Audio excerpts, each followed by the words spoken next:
বক্তব্য দেওয়ার সময় জেলা জামায়াত আমিরের মৃত্যু।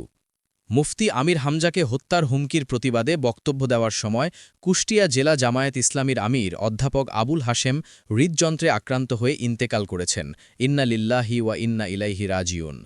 সোমবার জানুয়ারি বিকাল 4:30টার দিকে আয়োজিত এক সংক্ষিপ্ত সমাবেশে বক্তৃতাকালে হঠাৎ অসুস্থ হয়ে পড়েন তিনি।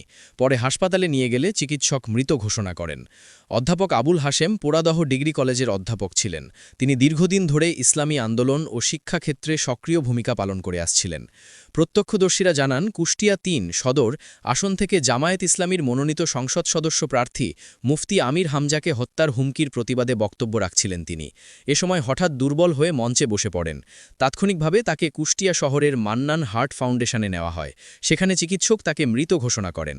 সম্প্রতি মুফতি আমির হামজাকে হত্যার হুমকি দেয়া হচ্ছিল। এর প্রতিবাদে কুষ্টিয়া জেলা জামায়াতের উদ্যোগে সোমবার একটি বিক্ষোভ কর্মসূচির আয়োজন করা হয়। কর্মসূচির অংশ হিসাবে কুষ্টিয়া পৌরসভার বিজয় উল্লাহ চত্বর থেকে একটি বিক্ষোভ মিছিল বের হয়। মিছিলটি শহরের এনএস রোড প্রদক্ষিণ করে একতারার মোড়ে গিয়ে শেষ হয়। সেখানে অনুষ্ঠিত সংক্ষিপ্ত সমাবেশে সভাপতিত্ব ও বক্তব্য প্রদান করছিলেন জেলা জামায়াত আমির অধ্যাপক আবুল হাশেম।